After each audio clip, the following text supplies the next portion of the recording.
tunachangia Sifuna. Naam. Lakini rais, Naam. ili akuwe rais, Naam. lazima akuwe, wanasema na connections, mataifa ya nje, Naam. lazima awe na pesa za kutosha, Naam. ndiposa mambo yawe sawa. Naam. Saizi uchumi wa Kenya umezorota. Na hivi karibuni mwaka wa 2007 kutakuwa na uchaguzi mkuu. Je, ukipewa hicho kiti, waseme sasa Sifuna yeye ndiye rais wa taifa la Kenya. Je, utarudisha aje taifa la Kenya katika uchumi ambao watu wataweza kuona kuwa iko affordable kwao? Naam. Kwanza tumezungumzia swala la fedha for some time now. Nataka tuzungumzie, umezungumzia swala la connections. Unajua mimi uzuri ni mwanafunzi wa Mheshimiwa Raila Odinga. Na mimi nitazidi kutoa shukrani kwa Mheshimiwa Raila Odinga kwa sababu alinichukua nikiwa mtu ambaye hamna mtu alikuwa ananijua katika taifa hili letu la Kenya, na akanipa exposure hii yote.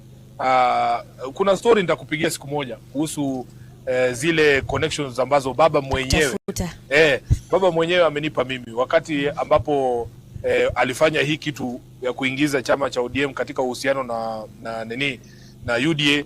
Alinituma nchi ya Italy, akaniambia Sifuna, haya mazungumzo yanaendelea kwa sasa hapa Kenya, labda yatakuwa magumu kwako. Nataka uende ujuane na viongozi wengine wa vyama katika mataifa ya Afrika.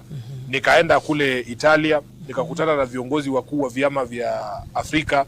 Huko ndo nilikutana na Mheshimiwa Tundu Lissu wa Chadema, nikakutana na Mheshimiwa Kizza Besigye kutoka Uganda, nikakutana na wale kina Tendai Biti kutoka Zimbabwe.